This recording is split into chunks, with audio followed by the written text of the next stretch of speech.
Olá, eu sou o Leandro, eu sou professor de ciências e nessa aula, essa aula bem como a próxima, eu falarei sobre um conteúdo que se encontra na apostila 2. O tema é a composição da matéria. Bom, como eu disse, será subdividido em duas aulas. Nessa primeira aula, eu falarei sobre alguns aspectos teóricos. Eu falarei sobre o que é matéria, falarei da subdivisão da matéria em substância pura e mistura, falarei sobre misturas homogêneas, heterogêneas, falarei sobre soluções, sobre solutos e solventes. Isso tudo na página 17. Já na próxima aula, eu falarei sobre tentaremos responder alguns exercícios que se encontram na página 18 e 17, bem como uma atividade de demonstração que está na página 17 e 18, a gente vai discutir sobre ela. Bom, iniciando então essa aula, a matéria, vamos tentar defini-la. Na verdade, vamos levantar duas características básicas da matéria que permite que a gente entenda o significado dela.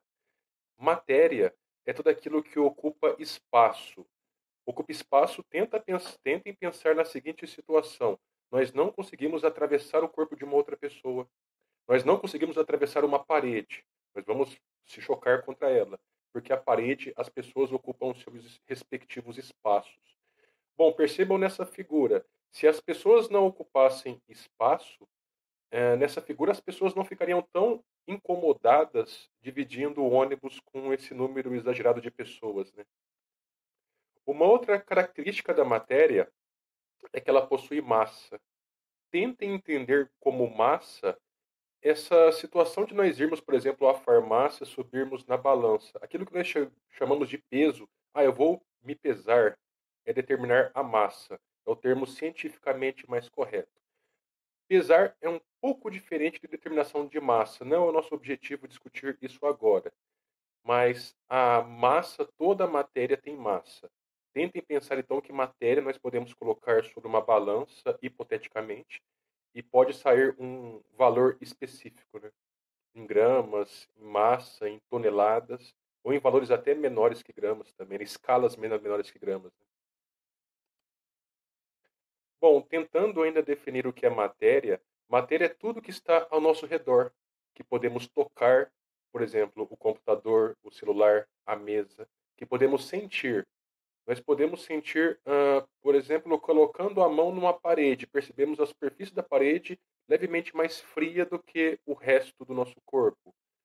Nós podemos perceber, por exemplo, colocando a mão sobre uma mesa, ou se ela é mais lisa, se ela é mais rugosa. Tudo aquilo que bebemos, ou seja, líquidos, água, é matéria. Comer, comida. Respirar. O ar é matéria. As moléculas que se encontram no ar, que elas são altamente perceptíveis quando, por exemplo, o ventilador está ligado, está lançando aquele ar no nosso rosto. Então, as moléculas que estão no ar são matéria também. Tudo aquilo que podemos apertar é matéria. As casas, os metais, as plantas, o ar, o chão, a água, a comida, os planetas, as estrelas e até mesmo você, nós, pessoas, somos exemplos de matéria. Bom, eu falei sobre aquilo que nós sentimos. Sentimentos não é bem essa sensação que eu coloquei anteriormente. Alegria, felicidade, raiva, ciúmes não são exemplos de matéria. Afinal, alegria ocupa espaço. É possível pegar, por exemplo, uma tristeza e colocar sobre uma balança para poder determinar sua massa? Logo, sentimentos não são matéria. Bom, na apostila, na página 17, nós temos essas duas imagens. A imagem à esquerda, nós temos o Geromão, no Parque do Peão de Barretos, e à direita, um trecho do Rio Pardo, que fica situado entre os municípios de Barretos e Guaíra. E temos uma seguinte pergunta associada a essas figuras. Quais características diferenciam os dois tipos de matérias apresentadas nas figuras acima? Para responder essa questão, nós temos que refletir sobre a composição de cada uma dessas matérias que são tão diferentes. Bom, primeiramente, nós, assim quando nós entramos em contato com essas figuras, percebemos que uma está no estado sólido, e a outra líquido, né? O Jeromão é sólido e esse trecho do Rio Pardo é líquido. O que mais que nós podemos diferenciá-los? Bom, o Jeromão ele é feito a partir de concreto. No seu interior tem alguns vergalhões de metal, esses de construção civil, para poder facilitar em montar a estrutura dele, né?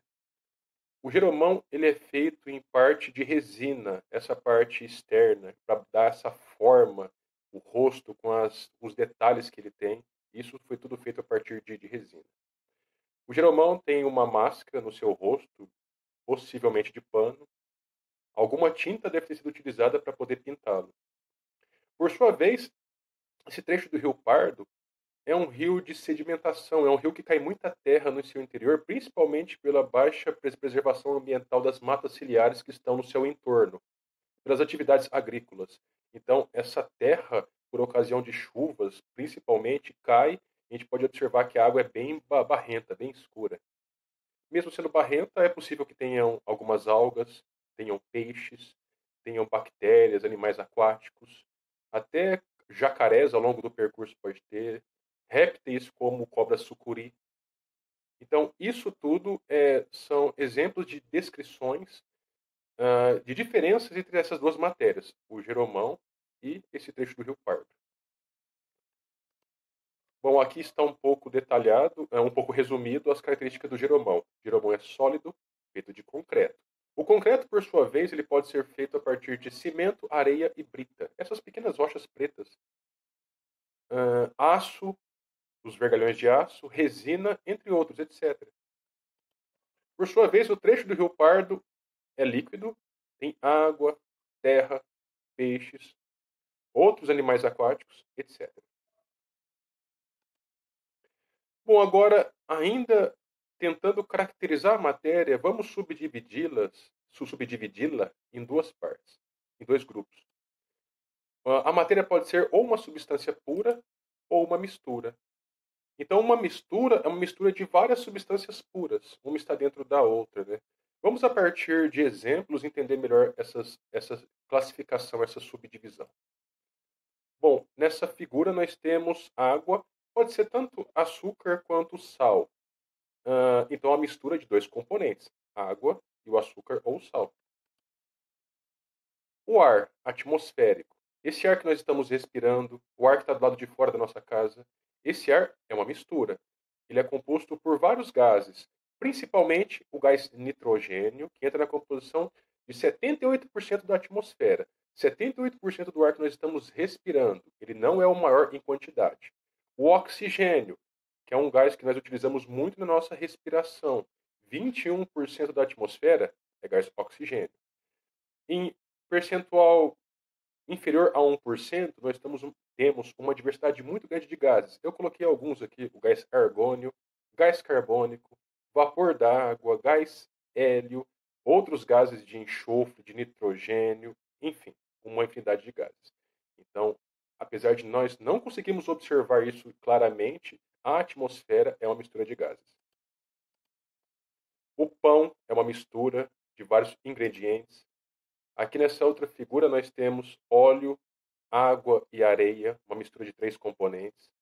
Nós temos essas rochas que utilizamos para poder fazer pias, mesas e outras partes da casa, que ela é feita de granito, que por sua vez ela é composta por três minérios.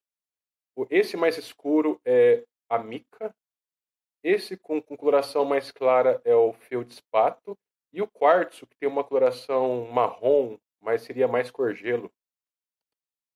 Leite também é uma mistura de vários compostos, de água, de proteínas, de gorduras, vitaminas, aminoácidos, íons minerais e vários outros. Até mesmo a água, se nós pensarmos na ideia de água pura, na natureza não existe. Porque qualquer água que nós tentemos pegar, a água da torneira, por exemplo, vai ter cloro e vários sais misturados. A água em si, ela tem gases dissolvidos, moléculas que estão presentes na atmosfera que se dissolvem, como, por exemplo, o oxigênio, o gás carbônico. Até mesmo como que os peixes respirariam dentro d'água se não fosse esse oxigênio, né, presente.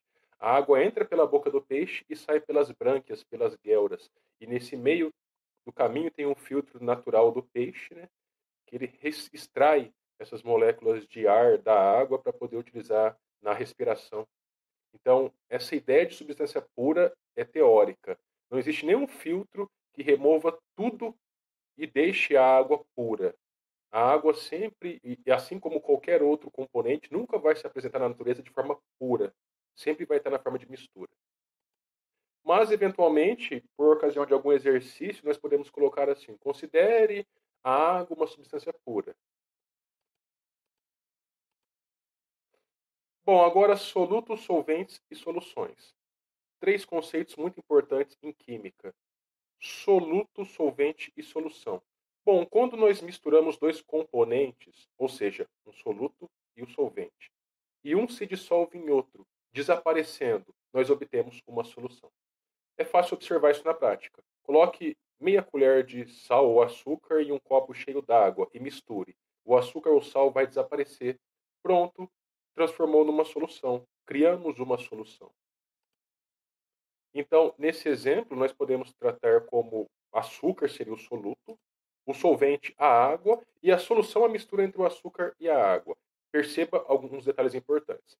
O soluto sempre se encontra em menor quantidade e vai ser dissolvido pelo solvente. O solvente é quem dissolve o soluto e está em maior quantidade. E a solução é essa mistura. Essa solução, nesse caso, é uma solução de sólido, que é o açúcar, e um líquido, que é a água. Mas nós temos várias outras configurações. Então, soluto, novamente, os conceitos. É uma substância que pode ser dissolvida, que está em menor quantidade. Exemplo, sal ou açúcar. Solvente, substância que dissolve o soluto, presente em maior quantidade. Exemplo, a água. Solução, mistura entre soluto e solvente. Gente, agora uma solução entre gases, que é o ar atmosférico.